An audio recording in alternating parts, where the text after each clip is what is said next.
Iron Mike Tyson was one of the most powerful fighters to ever lace up gloves. Nearly every punch Tyson threw had the potential to knock out his competitors. What set Tyson apart from the common brawlers of his era was his commitment to technique, and his vast knowledge of the fundamentals of boxing.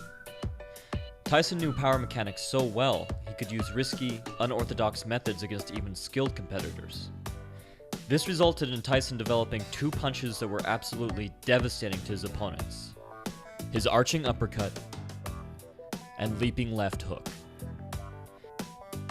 At first glance, Tyson's leaping hook looks a lot like a gazelle punch. The gazelle punch, a shuffling lead hook, has a history of being used by the greats. And while Tyson's punch began the same way, his mastery of shifting stances allowed him to turn this punch into something far more complex and powerful. Tyson's leaping hook used footwork in between a shift and a shuffle. Rather than put his back foot to his front, Tyson would forcefully shift his hips and widen his stance, traveling off-angle far past his opponent's center line.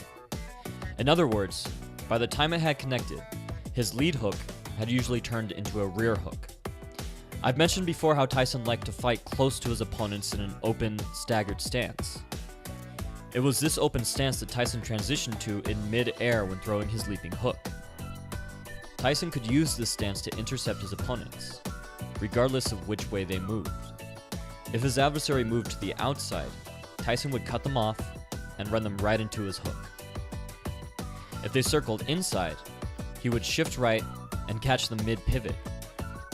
This was all the same punch from the same position. The only thing that had changed was which way Tyson's opponent was moving.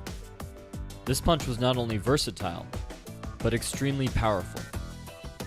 Tyson created a wide arc that rapidly shortened, increasing his momentum and velocity.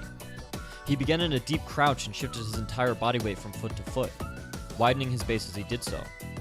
And to top it all off, because Tyson crossed far past his opponent's center line, he was able to get the same rotation and follow through from his lead hand that he would normally get from his backhand.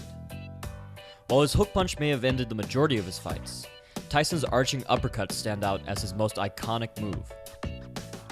His positioning was so unique, they even animated it into the popular Nintendo game, Mike Tyson's Punch-Out!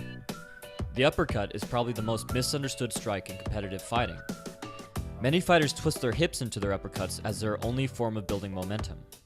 This pulls the fist sideways rather than straight up. In his book Championship Fighting, the great Jack Dempsey suggests dropping down and then swaying your hips forward instead. Tyson took this advice to heart. At this extreme angle, Tyson's hips are able to stretch his shoulder and whip his hand forward. This created a perfect angle for his punch to travel, straight through the small gap in his opponent's guard. Tyson usually threw this punch at the exact moment his opponents tried to clinch, taking a small step back into southpaw. They went to grab his arms, but his extreme lean back meant that his arms were gone. The only thing left there was Tyson's fist.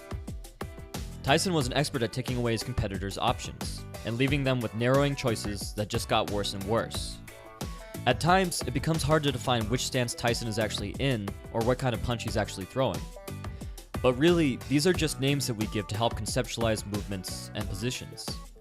True masters can bend or break these rules, and Tyson in his prime was absolutely one of boxing's greatest masters.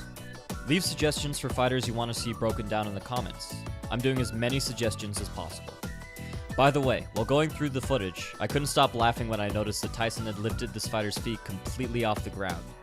It's probably him jumping as a reflex from getting hit, but it's Tyson, so who knows. Thanks for all the kind words and encouragement, guys. For the modern martial artist, this has been David Christian, wishing you happy training.